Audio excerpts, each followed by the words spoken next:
Good afternoon. Urmila Devi PG college से मैं Rajnish Pandey BA third year के स्टूडेंट्स को इकोनॉमिक्स सेकंड पेपर जिसका नाम विकास एवं पर्यावरणीय अर्थशास्त्र के अंतर्गत आज मैं एक नए टॉपिक के साथ उपस्थित हूँ और आज का जो हमारा टॉपिक है वह है आर्थिक समृद्धि अथवा आर्थिक विकास को प्रभावित करने वाले कारक, जिसको हम इंग्लिश में बोल सकते हैं फैक्टर्स अफेक्टिंग इकोनॉमिक ग्रोथ और इकोनॉमिक डेवलपमेंट। ठीक है, तो आइए शुरू करते हैं, आज के टॉपिक पर चर्चा करते हैं। देखिए हमारा जो टॉपिक यहाँ पर लिखा हुआ है कि आर्थिक समृद्धि को प्रभावित करने वाले कारक अथवा आर्थिक विकास को प्रभावित करने वाले कारक। मैंने आपको बताया कि आर्थिक समृद्धि और आर्थिक विकास दोनों में क्या होता है, अंतर होता है। अर्थशास्त्र में दोनों में क्या होता है, अंतर होता है, दोनों अलग अलग होते हैं। लेकिन यहाँ पर जो प्रभावित करने वाले कारक हैं, जो आर्थिक विकास को प्रभावित करते हैं या आर्थिक समृद्धि को प्रभावित करते हैं, वे दोनों एक ही हैं, दोनों के लिए एक ही हैं। क्योंकि आर्थिक समृद्धि को जो कारक प्रभावित करेंगे, प्रभावित करने का मतलब क्या होता है, आर्थिक समृद्धि को कोई कारक प्रभावित कर रहा है, इसका मतलब क्या हुआ, प्रभावित करने का मतलब क्या है, प्रभावित करने का मतलब ये है कि कोई भी फैक्टर यदि आर्थिक समृद्धि में वृद्धि कर दे रहा है या उसके कारण आर्थिक समृद्धि क्या हो जा रहा है, कम हो जा रहा है। वृद्धि होना या कम होना है ना, यही क्या होता है, इसी को प्रभाव कहते हैं। इसका मतलब वो अपना प्रभाव डाल रहा है। प्रभाव क्या कर सकता है, एक पॉजिटिव हो सकता है, एक नेगेटिव हो सकता है। यदि पॉजिटिव प्रभाव पड़ रहा है तो आर्थिक समृद्धि में वृद्धि होगी, यदि नेगेटिव प्रभाव पड़ रहा है तो आर्थिक समृद्धि में क्या होगी, कमी होगी। तो सकारात्मक नकारात्मक इस तरह से प्रभाव पड़ सकता है, ठीक है ना। तो इसी को प्रभाव पड़ना कहते हैं। तो जो प्रभाव पड़ता है, जो कारक प्रभावित करता है आर्थिक समृद्धि को, वही कारक आर्थिक विकास को भी प्रभावित करता है। क्योंकि आर्थिक विकास जो होता है, economic development equal to economic growth plus structural changes, मैंने आपको बताया था। अर्थात यदि आर्थिक समृद्धि को जो कारक प्रभावित करेगा तो आर्थिक विकास में भी तो एक प्रकार से आर्थिक समृद्धि समाहित होता है। क्योंकि आर्थिक विकास में, आर्थिक समृद्धि में केवल मात्रात्मक परिवर्तन होता है, जबकि आर्थिक विकास में मात्रात्मक के साथ साथ गुणात्मक परिवर्तन भी होता है। तो जो कारक मात्रात्मक परिवर्तन को जो है, मात्रात्मक जो फैक्टर है उसको प्रभावित करेगा, तो वही कारक जो है आर्थिक समृद्धि को भी प्रभावित करेगा और आर्थिक विकास को भी प्रभावित करेगा। इसलिए यदि क्वेश्चन आपका पूछता है कि आर्थिक समृद्धि को प्रभावित करने वाले कारक, या फिर इसी को दूसरे ढंग से पूछ सकता है आर्थिक विकास को प्रभावित करने कारक, एक ही आंसर होगा, आर्थिक समृद्धि को प्रभावित करने वाले कारक या आर्थिक विकास को प्रभावित करने वाले कारक, दोनों का सेम आंसर होगा, ठीक है। या इसी को और दूसरे ढंग से पूछ सकता है कि आर्थिक समृद्धि या आर्थिक विकास को निर्धारित करने वाले कारक या निर्धारित करने वाले तत्व, प्रभावित करने वाले कारक की जगह निर्धारित करने वाले कारक या निर्धारित करने वाले तत्व भी पूछा जा सकता है। इन सब का एक ही आंसर होगा जो मैं अभी आपको बताने जा रहा हूँ, ठीक है। तो आइए शुरू करते हैं कि वे कौन कौन से फैक्टर हैं जो आर्थिक समृद्धि या आर्थिक विकास को प्रभावित करते हैं, उसको निर्धारित करते हैं, ठीक है। तो मैं आपको बता दूं कि आर्थिक समृद्धि और आर्थिक विकास को प्रभावित करने वाले जितने भी कारक होते हैं उनको हम दो वर्गों में वर्गीकृत कर सकते हैं, दो भागों में उसको हम विभाजित कर सकते हैं। तो इन कारकों को हम सबसे पहले क्या करेंगे, इसका डिवाइडेशन कर देंगे टू पार्ट्स में, दो भाग में इसको हम विभाजित कर देंगे, ठीक है। एक आपका हो जाएगा आर्थिक कारक, एक आपका हो जाएगा आर्थिक कारक जिसको आप इकोनॉमिक फैक्टर बोल सकते हैं, इकोनॉमिक फैक्टर्स, और दूसरा होगा गैर आर्थिक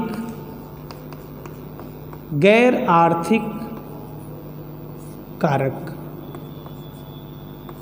गैर आर्थिक कारक जिसको इंग्लिश में हम नॉन इकोनॉमिक फैक्टर्स बोल सकते हैं, या इसी को हम जो है अनार्थिक कारक भी बोल सकते हैं। अर्थात आर्थिक समृद्धि और आर्थिक विकास को प्रभावित करने वाले कारकों को हम दो वर्गों में डिवाइड कर सकते हैं, आर्थिक कारक और गैर आर्थिक कारक। अब आर्थिक कारक क्या होते हैं, इसके अंतर्गत कौन कौन से फैक्टर्स होते हैं जो हमारे आर्थिक समृद्धि या आर्थिक विकास को प्रभावित करते हैं। तो आइए इस पर भी हम चर्चा करते हैं कि आर्थिक कारक के अंतर्गत जो है कौन कौन से कारक होते हैं, कौन कौन से तत्व होते हैं जो आर्थिक समृद्धि को प्रभावित कर सकते हैं। तो इसमें पहला आपका फैक्टर आता है प्राकृतिक संसाधन। प्राकृतिक संसाधन,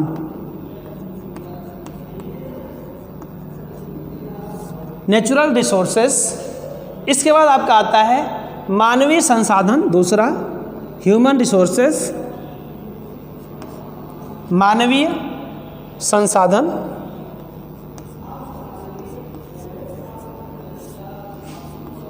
मानवीय संसाधन।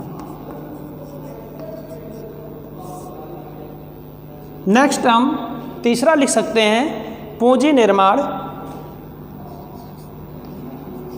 पूंजी निर्माण। नेक्स्ट अगला हम लिख सकते हैं पूंजी उत्पाद अनुपात। पूंजी उत्पाद, पूंजी उत्पाद अनुपात, कैपिटल आउटपुट रेशियो, पूंजी उत्पाद अनुपात। नेक्स्ट आगे भी हम लिख सकते हैं अन्य कारकों में, इसके अंतर्गत आर्थिक कारकों में हम लिख सकते हैं तकनीकी तथा नवप्रवर्तन। तकनीकी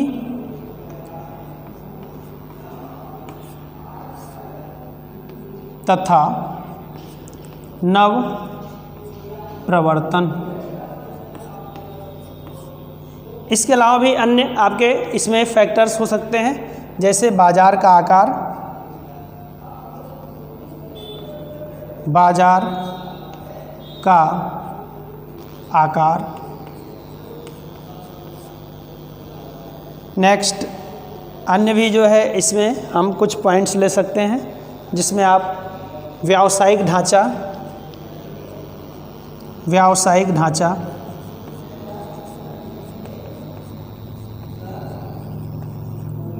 व्यावसायिक ढांचा,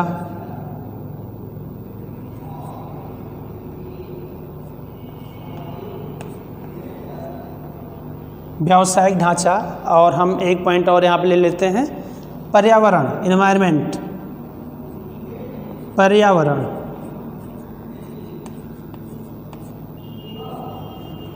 और भी बहुत सारे इसके अंतर्गत हम जो है तत्वों को ले सकते हैं, लेकिन यहाँ पे हम प्रमुख रूप से इतने तत्वों को हम यहाँ पे सम्मिलित कर सकते हैं। ठीक है। इसके अलावा जो है आर्थिक कारकों के अलावा जो है कुछ गैर आर्थिक कारक भी होते हैं, जिसमें प्रमुख हम कारकों में ले रहे हैं यहाँ पे, जैसे आपका हो गया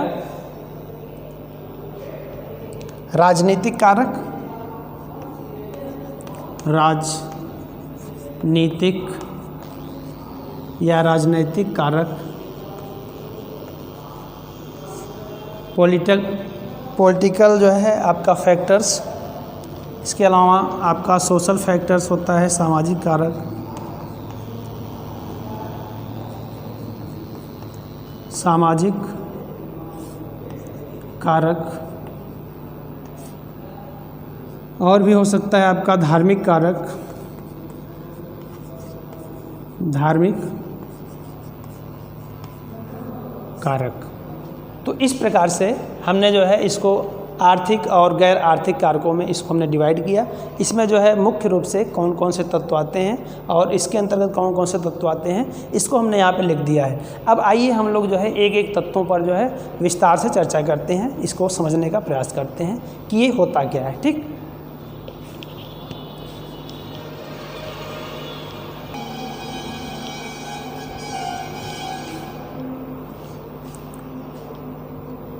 ठीक है, तो आइए शुरू करते हैं। पहला यहाँ पर लिखा हुआ है प्राकृतिक संसाधन। पहला जो कारक है आर्थिक कारक के अंतर्गत क्या है? प्राकृतिक संसाधन। प्राकृतिक संसाधन का तात्पर्य क्या होता है? इसको हम इंग्लिश में नेचुरल रिसोर्सेज बोलते हैं। ऐसे संसाधन जिनको मनुष्य ने नहीं बनाया है, जो प्रकृति प्रदत्त है। प्रत्येक देश में प्रकृति प्रदत्त जो रिसोर्सेज होते हैं जिसको मनुष्य ने नहीं बनाया है, जो प्रकृति का उपहार है, नेचर गिफ्टेड है, जो उत्पादन कार्य में सहायक होता है, उसी को हम क्या कहते हैं? प्राकृतिक संसाधन कहते हैं। जैसे आपका प्राकृतिक संसाधन नेचुरल रिसोर्सेज में जैसे आपका जल हो गया, भूमि हो गया, वन हो गया, खनिज पदार्थ हो गया,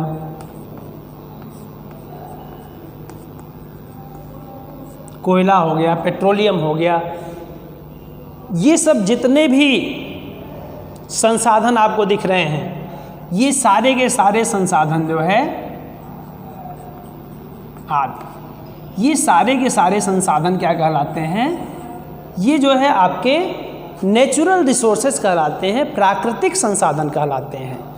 और किसी भी देश में आर्थिक विकास या आर्थिक समृद्धि तेजी से हो, उसमें वृद्धि हो, उसके लिए आवश्यक है कि उस देश में प्राकृतिक संसाधन प्रचुर मात्रा में उपलब्ध होने चाहिए। यदि प्राकृतिक संसाधन से संपन्न देश है तो वहाँ पर जो है आर्थिक विकास या आर्थिक समृद्धि जो है वहाँ पर तेजी से होने की पूर्णतः संभावना होती है।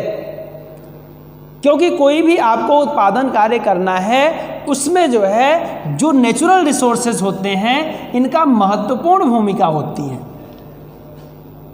चाहे आपका जल हो, चाहे भूमि लैंड हो। लैंड तो वैसे भी आपका जो है देखते हैं कि उत्पादन के साधनों में ही सम्मिलित होता है। उत्पादन के जो 5 साधन आपने पढ़ा है उसमें जो है एक महत्वपूर्ण साधन लैंड होता है। वन है, जंगल, जंगल से जो है तमाम क्या होता है? लकड़ियाँ, औषधियाँ है ना प्राप्त होती हैं, जो कि उत्पादन कार्य में सहायक होती हैं। खनिज पदार्थ हैं, है ना, सोना है, चांदी है, अन्य जो है खनिज पदार्थ हैं, अभ्रक है।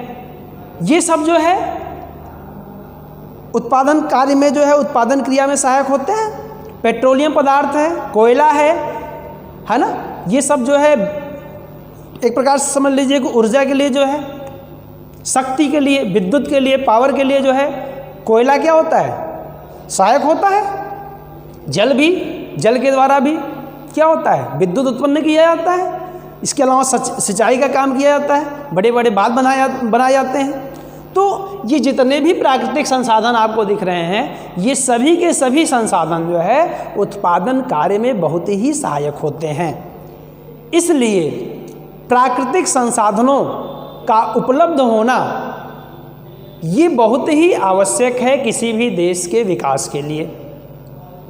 तो इसलिए यहाँ पर हम कह सकते हैं कि जो प्राकृतिक संसाधन, अब यहाँ पर हम बात करेंगे कि जो प्राकृतिक संसाधन के बारे में भी मैंने आपको बताया, तो जो नेचुरल रिसोर्सेज होते हैं इनका इफेक्ट क्या है, प्रभाव क्या है, ये हमारे इकोनॉमिक ग्रोथ या इकोनॉमिक डेवलपमेंट को किस प्रकार से प्रभावित करते हैं, ये महत्वपूर्ण है। तो यहाँ पर आप देख रहे हैं कि जो नेचुरल रिसोर्सेज हैं जिनका जो पॉजिटिव इफेक्ट पड़ रहा है हमारा जो इकोनॉमिक ग्रोथ हो चाहे इकोनॉमिक डेवलपमेंट हो, क्योंकि ये क्या कर रहे हैं, ये उत्पादन क्रिया में सहायक हैं। तो उत्पादन क्रिया में सहायक होने के कारण प्राकृतिक संसाधन आर्थिक समृद्धि और आर्थिक विकास पर सकारात्मक प्रभाव डाल रहे हैं। यानी इनका प्रभाव महत्वपूर्ण है आर्थिक समृद्धि के लिए या फिर आर्थिक विकास के लिए। बात क्लियर हो गई? तो ये जो है आपका पहला मैंने आपको बताया प्राकृतिक संसाधन के बारे में। नेक्स्ट बात करते हैं दूसरा, सेकंड जो आपका पॉइंट है उसका नाम है मानवीय संसाधन। क्या है दूसरा?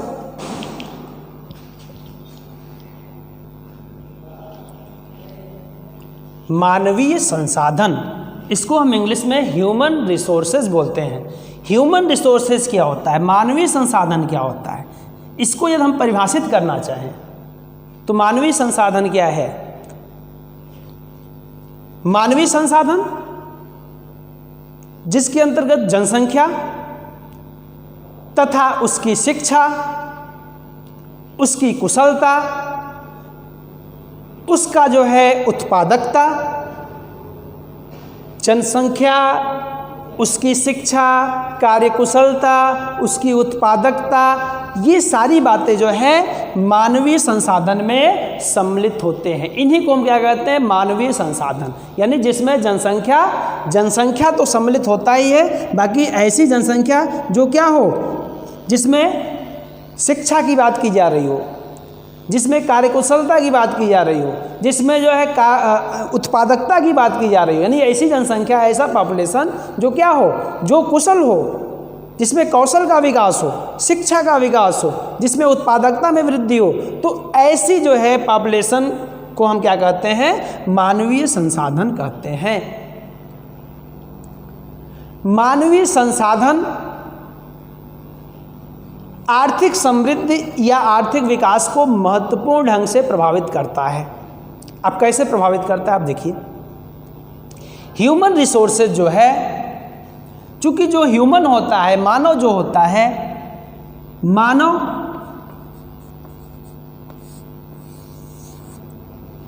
यह उत्पादन का प्रमुख साधन होता है, मुख्य साधन होता है, मेन साधन होता है। आप उत्पादन के साधनों में 5 प्रकार के साधन तो पढ़े हैं, लेकिन मनुष्य की मुख्य भूमिका होती है उत्पादन क्रिया में। बिना मनुष्य के उत्पादन क्रिया संभव नहीं है। कोई भी उत्पादन क्रिया है उसमें मानव की महत्वपूर्ण भूमिका होती है। और किस तरह के मानव की बात की जा रही है यहाँ पे? इसीलिए ना यहाँ मानव क्या है? मानव जो है संसाधन के रूप में उपयोग होता है। उत्पादन में जो है क्या करता है? ये सहयोग करता है। उत्पादन क्रिया में सहयोग करने के कारण, क्योंकि ये क्या है, ये यहाँ पर जिस मानव की हम बात कर रहे हैं, जिस जनसंख्या की बात कर रहे हैं, जिस पॉपुलेशन की बात कर रहे हैं, ये कार्यकुशल है, ये कुशल जनसंख्या है, इनमें कौशल विकास है, शिक्षित है, इनकी उत्पादकता अधिक है। तो ऐसे इस तरह की जो जनसंख्या है ये उत्पादन क्रिया में महत्वपूर्ण भूमिका निभाती है। ये जो है उत्पादन में एक संसाधन के रूप में कार्य करती है। इसलिए इसको मानव, चूंकि यहाँ पे ये मानव जो है संसाधन के रूप में कार्य करती है, इसलिए इसको क्या कहते हैं हम? मानवीय संसाधन कहते हैं। जैसे प्राकृतिक संसाधन होता है, प्रकृति प्रदत्त होता है, जो कि उत्पादन क्रिया में सहायता प्रदान करता है, उसी प्रकार से जो मानव रूपी संसाधन होता है, जिसमें जनसंख्या और मैंने आपको बताया उससे संबंधित जितने भी एक्टिविटीज़ हैं, गुड एक्टिविटीज़, उसी को हम क्या कहते हैं? मानवीय संसाधन कहते हैं, जो कि उत्पादन क्रिया में महत्वपूर्ण भूमिका अदा करता है। वैसे तो हम जनसंख्या की बात करें, जनसंख्या का बहुत ज़्यादा बढ़ जाना क्या कहलाता है? वह आर्थिक वृद्धि या आर्थिक समृद्धि में क्या करता है? अवरोध उत्पन्न कर देता है। जनसंख्या वृद्धि का, तेजी से वृद्धि का तो क्या हो जाएगा? इस पर नकारात्मक प्रभाव पड़ जाएगा। लेकिन इसको सही ढंग से सकारात्मक प्रभाव पड़े जो है, इस पर जो है पॉजिटिव इफेक्ट पड़े, आर्थिक समृद्धि और आर्थिक विकास को निर्धारित करने वाले तत्व के रूप में यदि हम बात करें, तो ऐसे में जो है मानवीय संसाधन जो होता है, ह्यूमन रिसोर्सेज जो होता है, ये महत्वपूर्ण भूमिका अदा करता है। कैसे अदा करता है मैंने आपको यहाँ पे बताया, क्योंकि ये कुशलतम जनसंख्या होती है जो कि उत्पादन क्रिया को क्या करती है? उसमें वृद्धि करती है, बढ़ाती है। जब उत्पादन क्रिया बढ़ेगी तो ऑटोमेटिक क्या होगा? ऑटोमेटिक जो है आर्थिक समृद्धि, इकोनॉमिक ग्रोथ होगा और इकोनॉमिक डेवलपमेंट भी होगा। बात क्लियर हुई? आगे हम बात करते हैं, अगले आर्थिक कारक के बारे में हम चर्चा करते हैं। अगला जो आर्थिक कारक है वह है पूंजी निर्माण। क्या है? पूंजी निर्माण। अब कैपिटल फॉर्मेशन, ये कैपिटल फॉर्मेशन क्या होता है? पूंजी निर्माण क्या होता है? यहाँ पर हम पूंजी की बात करें, पूंजी या कैपिटल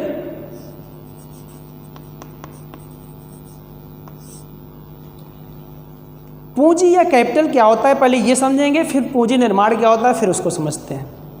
पूंजी क्या होता है? पूंजी को यदि हम परिभाषित करें तो पूंजी वह मानवीकृत पदार्थ है। मानवीकृत पदार्थ इसलिए कह रहे हैं क्योंकि मानव द्वारा बनाया जाता है। तो पूंजी जो है वह मानवीकृत पदार्थ है जो उत्पादन में, अधिक उत्पादन में क्या करता है? सहायता करता है, सहायता करता है ना। आउटपुट में क्या करता है? उसमें वृद्धि में सहायता करता है। पूंजी वह मानवकृत पदार्थ है जो उत्पादन वृद्धि में सहयोग प्रदान करता है। तथा, अब ये तो पूंजी हो गया।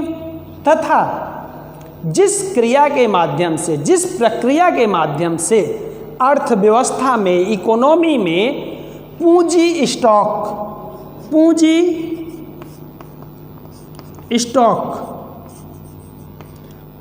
स्टॉक में क्या होती है? वृद्धि होती है, उसी को हम क्या कहते हैं? पूंजी निर्माण कहते हैं।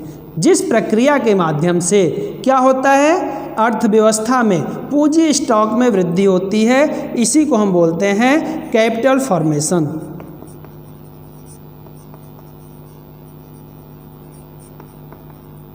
यही है कैपिटल फॉर्मेशन, यही है पूंजी निर्माण।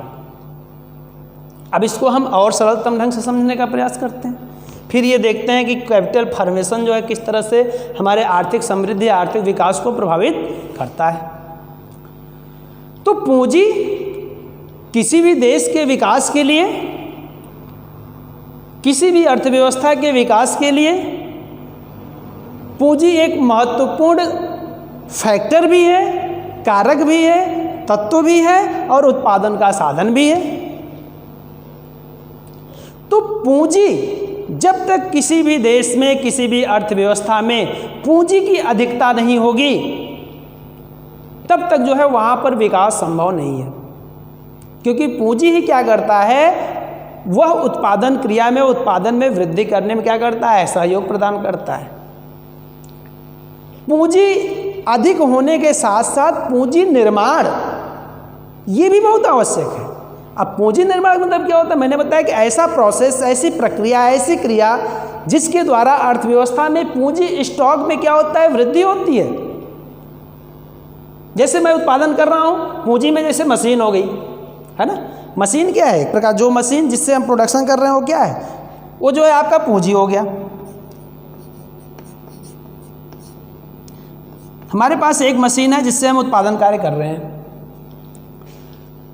अब इस मशीन से जो है क्या हो, हम जो उत्पादन कार्य कर रहे हैं, जो भी उत्पादन हो रहा है, अब उस उत्पादन से क्या हो, हमारा पूंजी जो है इसमें इस पूंजी में क्या हो? वृद्धि होनी चाहिए, इसके स्टॉक में वृद्धि होनी चाहिए। अभी आज एक मशीन है, धीरे धीरे हमारे पास 2 मशीन हो जाए, धीरे धीरे हमारे पास 3 मशीन हो जाए।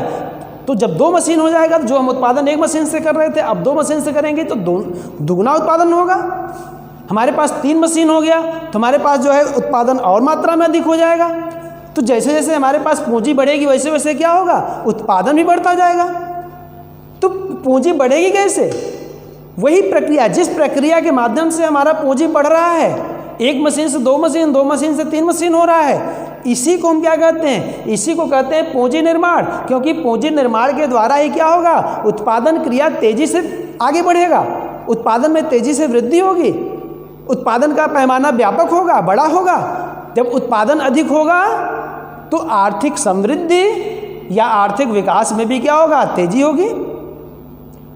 तो इस प्रकार यहाँ पर आप समझ गए होंगे कि मैं क्या कहना चाहता हूँ। यहाँ पर मैं कहना चाहता हूँ कि इस प्रकार जो है पूंजी निर्माण के द्वारा जब उत्पादन में जो है वृद्धि होती है तो उत्पादन में वृद्धि, जीडीपी में वृद्धि, पर कैपिटा इनकम में वृद्धि, यही क्या है? ग्रोथ है। और ग्रोथ के साथ साथ जो है जब ग्रोथ होगा तो मात्रात्मक ढंग से जो है हम क्या होंगे? मजबूत होंगे। तुम्हारे आर्थिक विकास में भी क्या होगी?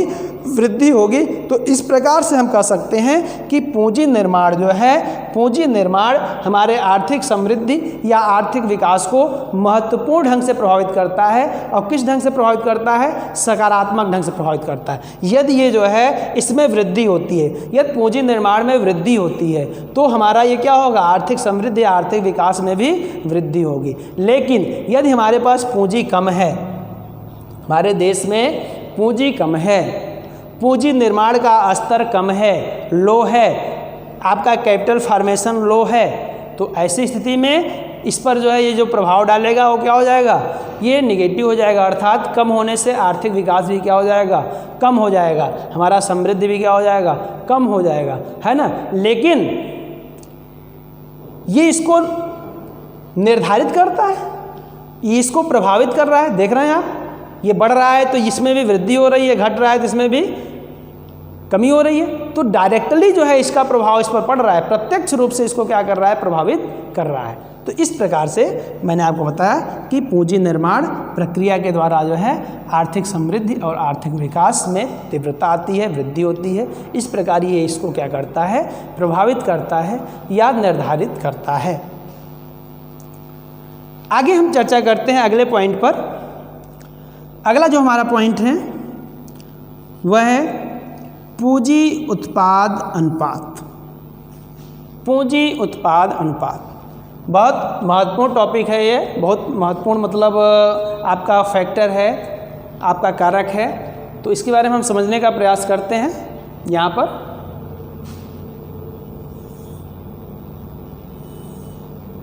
देखिए, पूंजी उत्पाद अनुपात को हम इंग्लिश में कैपिटल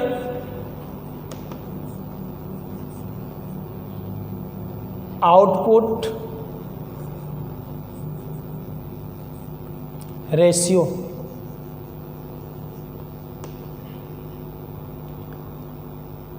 इंग्लिश इसलिए बता रहे हैं क्योंकि ये शब्द ऐसे हैं जो इंग्लिश में भी आपको पता होना चाहिए, क्योंकि इसका यूज जो है इंग्लिश में भी होता है, तो आपको समझ में आना चाहिए। कैपिटल आउटपुट रेशियो, जिसको हम शार्ट में COR के नाम से भी जानते हैं। तो कोई बोलता है COR जो है इसमें वृद्धि हो रही है, कमी हो रही है, तो COR क्या होता है? तो COR जो है ये कैपिटल आउटपुट रेशियो को हम बोलते हैं। इसको हम पूंजी उत्पाद अनुपात या पूंजी उत्पादन अनुपात भी कहते हैं। अब यहाँ पर पूंजी क्या है? अभी मैंने आपको परिभाषित किया पूंजी क्या होता है। यहाँ पर उत्पाद शब्द आ गया, आउटपुट क्या है? देखिए, दो शब्द होते हैं, एक इनपुट होता है, एक आउटपुट होता है। एक इनपुट होता है, एक आपका आउटपुट होता है। दो शब्द होते हैं। उत्पादन क्रिया में दो शब्दों का प्रयोग किया जाता है, इनपुट और आउटपुट। इनपुट क्या होते हैं?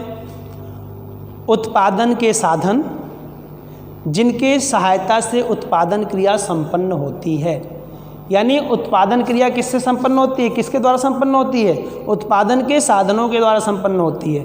तो उत्पादन के वे साधन, उत्पादन के वे विभिन्न साधन जिसके द्वारा उत्पादन क्रिया संपन्न होती है, तो उनको हम क्या कहते हैं? इनपुट बोलते हैं। आगत या अदा, आगत या अदा किसको बोलते हैं? इनपुट बोलते हैं। ये क्या है? उत्पादन के विभिन्न साधन से, भूमि है, श्रम है, पूंजी है, साहस है, संगठन है, इसको हम क्या बोलेंगे? इनपुट्स बोलेंगे। इनपुट्स के द्वारा जो है इसकी सहायता से क्या होता है? उत्पादन क्रिया संपन्न होती है। मतलब क्या? कुछ प्राप्त होता है। तो ये जो है इनपुट्स के द्वारा जो प्राप्त होता है उसी को हम क्या कहते हैं? आउटपुट कहते हैं। इसी को हम क्या बोलते हैं? आउटपुट या उत्पाद बोलते हैं। यानी उत्पादन के विभिन्न साधनों से जिन भी वस्तुओं या सेवाओं का जो है क्या होता है? उत्पादन होता है, उसी को हम क्या कहते हैं? आउटपुट कहते हैं। ठीक है, क्लियर हो गया? तो इसलिए इसको हम पूंजी उत्पाद अनुपात या कहीं कहीं आपको पूंजी उत्पादन अनुपात भी लिखा रहता है, मतलब सेम है।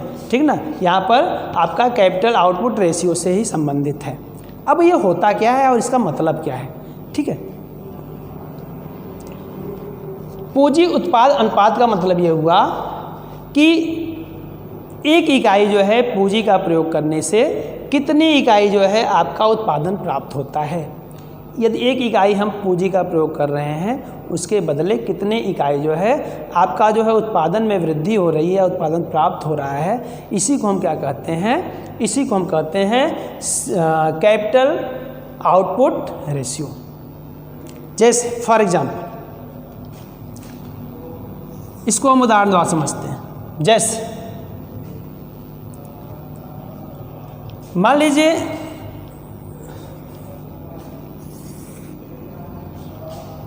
जो है आपका कैपिटल पूंजी किसी भी उत्पादन क्रिया में, मान लीजिए आपने पूंजी का प्रयोग किया 50 लाख का, 50 लाख रुपए का जो है पूंजी का प्रयोग आपने किया।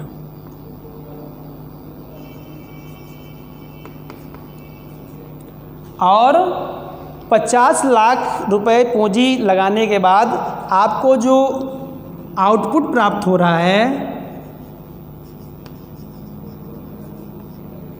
ये कितना हो रहा है, मान लीजिए कि 150 लाख। कितना? 150 लाख मतलब 1,50,00,000 भी इसको आप बोल सकते हैं। 50 लाख पूंजी का प्रयोग करने से हमको 150 लाख रुपए के बराबर जो है आउटपुट प्राप्त हो रहा है, उत्पादन प्राप्त हो रहा है।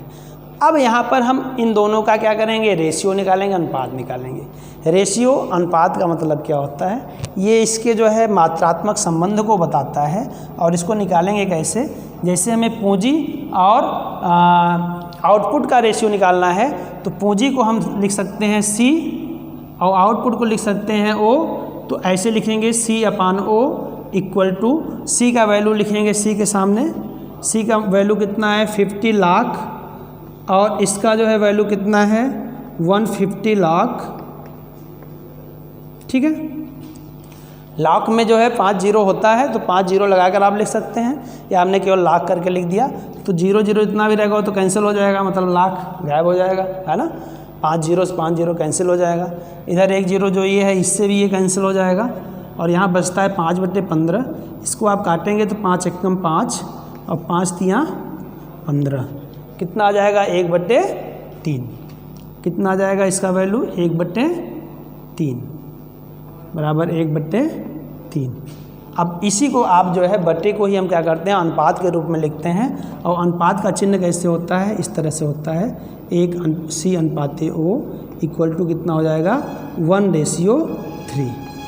अब ये जो 1:3 है यही क्या कहलाता है, इसी को हम बोलते हैं पूंजी उत्पाद अनुपात। इसी को बोलते हैं पूंजी उत्पाद अनुपात। अब 1:3 रेशियो आ गया।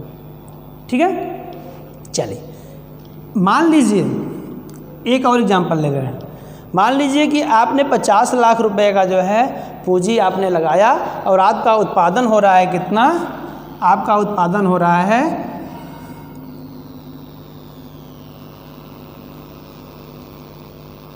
250 लाख। कितना हो रहा है 250 लाख का उत्पादन हो रहा है। ऐसी स्थिति में क्या होगा, जब आप रेशियो निकालेंगे तो ऐसी स्थिति में ये आपका आउटपुट हो जाएगा। तो ऐसी स्थिति में जब आप रेशियो निकालेंगे तो आपका रेशियो CO का जो रेशियो होगा ये 50 लाख बटे 250 लाख। तो ये लाख से लाख कैंसिल हो जाएगा, 0 0 कैंसिल हो जाएगा, 5 एक्का 5 हो जाएगा, 5 25 हो जाएगा। कितना आएगा 1/5। इसका मतलब है कि इसका अनुपात क्या हो जाएगा C/O इक्वल टू कितना हो जाएगा 1:5। ठीक है, 1:5। अब आप हमको बताइए कि ये दो स्थितियाँ हैं। अब 1:3 और 1:5। 1:3 का मतलब ये हुआ कि एक इकाई, ये एक क्या है C को बताता है, 3 क्या बता रहा है O को बता रहा है। तो 1 इकाई पूंजी के उत्पादन से 3 इकाई उत्पादन प्राप्त हो रहा है। 1 इकाई पूंजी से, पूंजी की 1 इकाई से उत्पादन की कितनी इकाई प्राप्त हो रही है, 3 इकाई प्राप्त हो रही है। मतलब पूंजी का 3 गुना उत्पादन हो रहा है। तो इसका रेशियो क्या हो जाएगा 1:3 हो जाएगा। ठीक है, यहाँ पर आप देखिए, यहाँ पर रेशियो बदला हुआ है पूंजी उत्पाद अनुपात का। यहाँ पर क्या है, यहाँ पर देखिए 1:5 का मतलब क्या हुआ कि 1 इकाई पूंजी का आप प्रयोग कर रहे हैं और उससे उत्पादन कितना प्राप्त हो रहा है, उससे उत्पादन प्राप्त हो रहा है 5 इकाई, यानी 1 इकाई पूंजी से 5 इकाई उत्पादन प्राप्त हो रहा है। इसका मतलब है 5 गुना उत्पादन प्राप्त हो रहा है। तो अब आप हमको बताइए कि यहाँ पर आपने 2 रेशियो लिखा हुआ है, 1:3 और 1:5। इन दोनों रेशियो में कौन सा बेटर है, कौन सा अच्छा है, कौन सा रेशियो हमारा ग्रोथ में वृद्धि करेगा, हमारा जो है डेवलपमेंट में वृद्धि करेगा, कौन सा बेटर है, कौन सा अच्छा है। तो सबसे पहले आप ये देखिए कि इन दोनों में कौन सा बड़ा है, बेटर कौन सा है। तो आपको ऐसे ही समझ में आ रहा है बेटर कौन सा है। 1 इकाई पूंजी का प्रयोग करके 5 गुना प्राप्त हो, ये अच्छा है कि 1 इकाई का पूंजी का प्रयोग करके 3 गुना प्राप्त हो, ये अच्छा है। तो आप इतने में ही समझ गए होंगे कि यदि 1 इकाई पूंजी का हम प्रयोग कम करें और 5 गुना हमको मिल रहा है तो ये ज़्यादा अच्छा होगा, क्योंकि हम क्या चाहते हैं, जो भी उत्पादक है वो यही चाहता है ना, यही तो टेक्नोलॉजी है कि ऐसा प्रयोग किया जाए कि हमको क्या करना पड़े, कम समय में अच्छे ढंग से अधिक उत्पादन हो। यहाँ पर हम पूंजी की बात कर रहे हैं, तो पूंजी की जो क्षमता है ना, पूंजी की क्षमता जो है, ये जो है हम जब रेशियो निकाल रहे हैं आउटपुट से, इसका अनुपात निकाल रहे हैं किस अनुपात में है, तो ऐसी स्थिति में आप देख रहे हैं कि 1:5 मतलब 1 इकाई पूंजी से 5 इकाई जो है हमको उत्पादन प्राप्त हो रहा है, ठीक ना। और यहाँ पर 1 इकाई पूंजी का प्रयोग करके 3 इकाई ही उत्पादन प्राप्त हो रहा है, तो यहाँ पे अधिक उत्पादन प्राप्त हो रहा है उतने में ही, तो ये अच्छा होगा इसकी अपेक्षा, तो ये बेटर है इससे। लेकिन जब ये इससे बेटर है तो हम ये पूछे आपसे कि पूंजी उत्पाद अनुपात ये बढ़ जाए तब अच्छा माना जाएगा कि घट जाए तब अच्छा माना जाएगा, क्योंकि आप सीधा बोलेंगे ना कि पूंजी उत्पाद अनुपात में वृद्धि आर्थिक समृद्धि या आर्थिक विकास को किस तरह प्रभावित करता है, वृद्धि होगी कमी होगी, या इसमें कमी इसको किस तरह से प्रभावित करता है। तो वृद्धि होने पे लाभ है कि कमी होने पे लाभ है, किससे हमारा ग्रोथ में वृद्धि होगा, तो ये समझना जरूरी है। यहाँ पे आपने दोनों स्थितियों को देखा। अब इसमें देखिए वृद्धि मतलब कौन बड़ा है कौन छोटा है, तो आप देखिए 1/3 है ये, और ये क्या है 1/5। कौन बड़ा है, देखने में लग रहा है कि ये बड़ा है ना, देखने में लग रहा है ये बड़ा है, 1/5 देखने में बड़ा लग रहा है, 1/3 देखने में छोटा लग रहा है। लेकिन भिन्न में यदि हर अंश बराबर हो, भिन्न वाली संख्या में यदि अंश बराबर हो तो हर में जो संख्या छोटी दिख रही है वो पूरी संख्या जो है भिन्न वाली संख्या बड़ी होगी, और जो भिन्न वाली संख्या में जो है आपका हर छोटा बड़ा दिखेगा वो पूरा भिन्न क्या होता है, छोटा होता है। मतलब ये 3 छोटा दिख रहा है इसलिए पूरा भिन्न का मान बड़ा होगा, और ये जो है छोटा दिख रहा है बड़ा दिख रहा है इसलिए ये पूरा भिन्न क्या होगा, छोटा होगा। इसका मतलब ये पूरा भिन्न इससे क्या है, बड़ा है, ठीक है। जब अंश बराबर हो तब हम बात करते हैं, जब हम हर का कंपैरिजन करते हैं, अंश बराबर हो हर का कंपैरिजन करते हैं। लेकिन यदि उल्टी स्थिति हो, इस तरीके से दिया हो 2/5 और 2/5 और 4/5 या 3/5 इस तरीके से दिया हो और कहा जाए कि अब इसमें बताइए कौन बड़ा है कौन छोटा है, तो यहाँ पर आप बताएंगे कि 2/5 और 3/5 इसमें हर जो है समान है, तो अंश का हम तुलना करेंगे तो अंश में ये छोटा ये बड़ा दिख रहा है, तो अंश में सीधा सीधा होता है, अंश में जो है जो छोटा दिखता है वही भिन्न छोटा होता है, जो अंश बड़ा दिखता है वही भिन्न क्या होता है, बड़ा होता है। तो ऐसी स्थिति में ये छोटा दिख रहा है तो ये क्या होगा, पूरा भिन्न जो है इस वाले भिन्न से क्या हो जाएगा, छोटा। इसमें सीधा सीधा होता है, जबकि इसमें क्या होता है, उल्टा होता है, ठीक ना। तो कहने का तात्पर्य क्या है, कहने का तात्पर्य यह है कि 1/3 1/5 से क्या है, बड़ा है। तो 1/3 1/5 से बड़ा है, इसका मतलब है कि 1/3 से जब हम 1/5 पर आ गए तो इसका मतलब हमारे जो CO का अनुपात है उसमें क्या हुई, कमी हुई। 1/3 से 1/5 आए तो CO के अनुपात में क्या हुई, कमी हुई। तो COR में जो है कमी हो रहा है, और कमी होने से जो ये स्थिति में हम आ रहे हैं ये बेटर स्थिति, अभी आपने बताया कि अच्छी स्थिति है, तो कमी होने से ही हम क्या हो रहे हैं, अच्छी स्थिति में आ रहे हैं। तो यहाँ पर आपको समझने योग्य बात क्या है कि पूंजी उत्पाद अनुपात में जो है यदि कमी होती है तो ऐसी स्थिति में क्या होगा, ये हमारे आर्थिक समृद्धि या आर्थिक विकास के लिए क्या होता है, अच्छा माना जाता है, ये सकारात्मक प्रभाव डालता है ना। और यदि इसका अनुपात जो है आपका ज़्यादा है, बड़ा है, तो इसका मतलब है कि अधिक अनुपात है इसका मतलब है कि पूंजी और उत्पाद अनुपात का जो है रेशियो सही नहीं है। इसका मतलब है कि लागत अधिक लग रही है, अधिक पूंजी लगाकर भी उत्पादन कम प्राप्त हो रहा है। जब अधिक पूंजी लगाकर उत्पादन कम प्राप्त कर रहे हैं तो इससे हमारा जो है ग्रोथ अच्छे ढंग से नहीं हो पाएगा, डेवलपमेंट अच्छे ढंग से नहीं हो पाएगा। तो इसके लिए जो है हमारा COR जो है, COR क्या होना चाहिए, कम होना चाहिए। यदि कम रहेगा तो ये जो है क्या होगा, अच्छा माना जाएगा। तो ये मैंने बात किया पूंजी उत्पाद अनुपात के बारे में, ये किस प्रकार जो है इसको प्रभावित करती है या इसको निर्धारित करती है। ठीक है,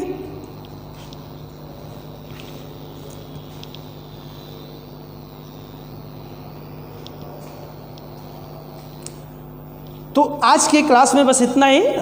बाकी शेष जो पॉइंट्स हैं इस पर हम अगले क्लास में चर्चा करेंगे। तो आज इतना ही, धन्यवाद।